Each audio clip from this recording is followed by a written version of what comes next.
Yeah. Hey everyone, it's Matt here. How's it going, everybody? It's your friend Will, and we cleaned up our walls. It's clean now, as you can see, just for a better experience, because you deserve it. You deserve a better viewing experience. Welcome back to another episode of Tech Kingpins. Today we're going to be talking about why your company should always be pivoting. And this is important because if your company isn't always pivoting, you run the risk of falling behind the competition and not adapting with the market. Hey, quick pause right here. Are you a tech founder who's looking to disrupt the status quo?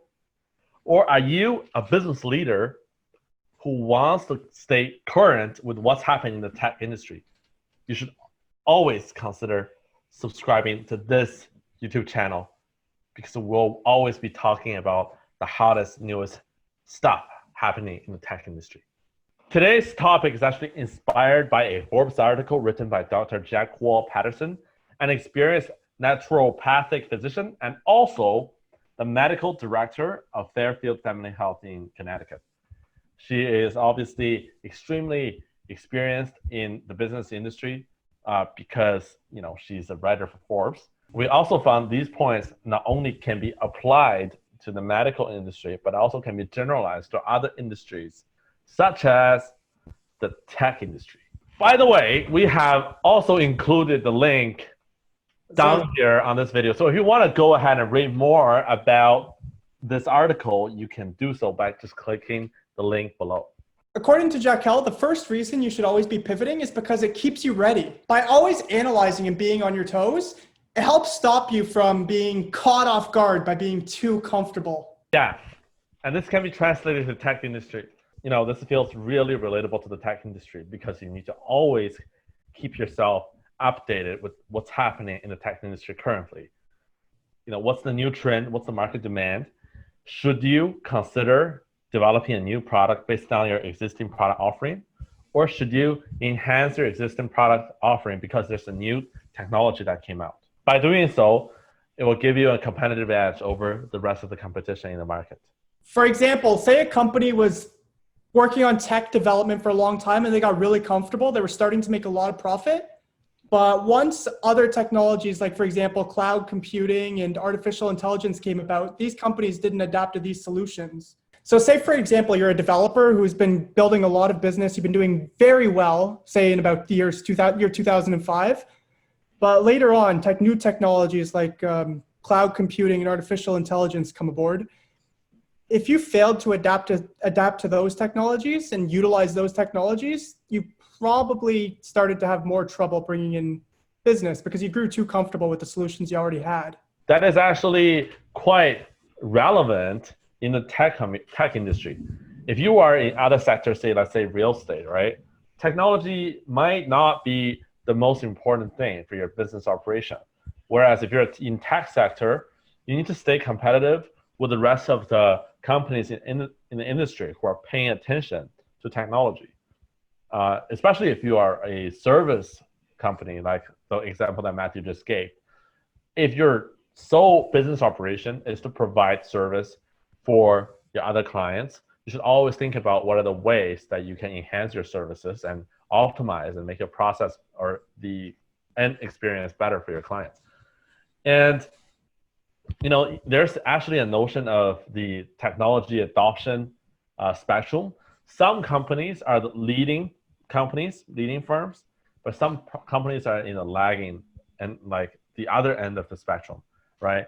And technology companies and finance companies are usually the leading firms that are actually adopting and onboarding the cutting edge technology and always be experimenting.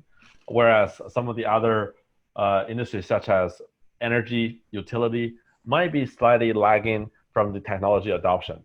But overall, if you are in the tech sector, regardless of what industry you're working with, it's always a great idea to be experimenting and researching and always get ready when it comes down to technology adoption. Another reason that Jaquel recommended is because always pivoting will also keep you relevant to the market as well. So if you're pivoting according to the latest practices and trends within your industry, you'll be able to gain the advantage of not becoming old news. Well, that's right. When we say pivoting, we're not saying, oh, you should abandon the rest of your business operations entirely and just bet the company on this new idea.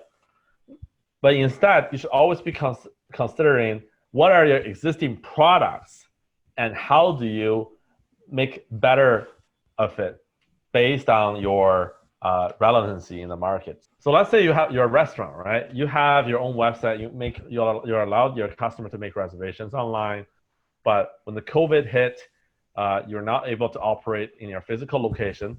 But right now, if you are able to adopt and create your own platform to allow your customer to order food online and deliver them to their doorstep, I think this will greatly help you captivate a lot of your existing customers who always want to support you because you're a local business, right? So having a channel that can help them support you easily, I think will benefit you a lot in terms of bringing in revenue in this difficult time. The third point mentioned in the article is that you always want to be surveying and collecting data and analyzing your clients and customers. Now, this doesn't necessarily mean generically putting together surveys and sending them out, but just wherever you can collect data and try and find insights on where your clients are thinking, where your customers are thinking, you can start to try and develop new services or solutions around what might be useful to them. This is extremely relevant in the tech industry because whether you are a product company, a service company, or a service product company, getting back your feedback from user and getting back that response from your customers will always help you to go further and make your business better and better. A lot of tech founders are now adopting Google Analytics and Facebook and Pixels to captivate and capture their users' behaviors on their website or on their product. By adopting those practices, they then are able to iterate their product and pivot to the right direction when it comes down to delivering better quality, better value for their end user. And gathering feedback and surveying is even more important when it comes down to service business. Let's say if you're tech consultancy, right? It makes no sense if you don't talk to your customer and see how they are when it comes down to collaborating and working with you. Because at the end of the day, a technology consultancy is a relationship business. You need to make sure that not only you're delivering quality service, but also at the end of the day, the problem you're trying to solve is actually being understood very well by your end customer. Otherwise, it will be hard for them to justify their investment with you. And you might run into some surprises as well. Maybe the key part of your product turns out not to be what interests them. And if you can gather those insights, that's a very easy way, a very clear indication that you should be pivoting. Essentially, there are two areas you can focus on here. You can either see what's working with your product, what features stand out, and double down on those, or you can find clear weaknesses in your product and try and find ways to solidify those if you're seeing negative feedback. Yeah, and let's say you're a service company, right? You may just be able to find what are something that you didn't think that could go really well. For instance, say if you are a company that builds a resource management system for your customer in supply chain management industry, right? And for some reason, you didn't think that what you're doing or the insight or the way that you are designing the system actually really fits the user habit of your customer. And you can then package it into a separate product and sell it to the market for much, much higher value, right? Because the product is much more scalable. So these are all prime examples of gathering response and feedback from your end user and customers. Another valuable point that was mentioned was to hold daily meetings with your team. And in the tech industry, you might know this as Scrum. And the reason this is valuable is because it helps you find out from your colleagues, from your team members, what's been going on, what's been working well, and maybe what hasn't been working well as well within your team. Essentially gathering insights, but instead of from the customers and clients, you're also gathering it from your own team. Agile methodologies have been widely adopted in the tech industry regardless of the size of the company, it is always a good idea to have daily scrum, daily meeting together. Not only does it help solidify and help you flesh out some of the ideas that you have and keep you updated with whatever things that is currently going on, but also allow you to understand where your team's capability is and see if there's opportunities that's opened up that you can easily segue yourself into in any type of situation. Having the daily scrum can also help you build team solidarity and also allow you to do brainstorming sessions on the fly.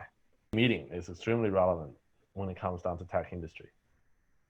And lastly, stay up to date on the industry and the business updates. For example, if there's an external factor that comes into play, like the laws change, your company might have to adapt to that. You might need to pivot your entire business model around the laws, new industry changes, new expectations based around your product or service. There's all kinds of benefits when it comes down to understanding and knowing the government policy as well as the general market trend.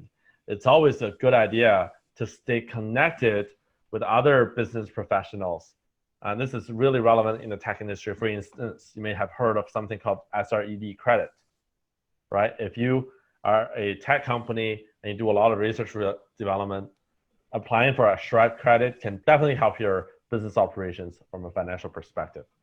And also, under the COVID situation, the government is releasing a lot of subsidy and also benefit for companies to help them incentivize and stimulate the economy. So take advantage of those government incentives can greatly help you to adapt and overcome this difficult situation. So there you have it. Do you know any examples of companies that have successfully managed to pivot? Or do you see opportunities within your own startup to pivot? Feel free to let us know down in the comments below. Again, if you enjoyed this video, don't forget to give us a like and subscribe for more great content. Or if you just want to see me talk, and regardless of what, or maybe you don't like to see all the great contents and just like to see me talk, you can also subscribe to this channel as well.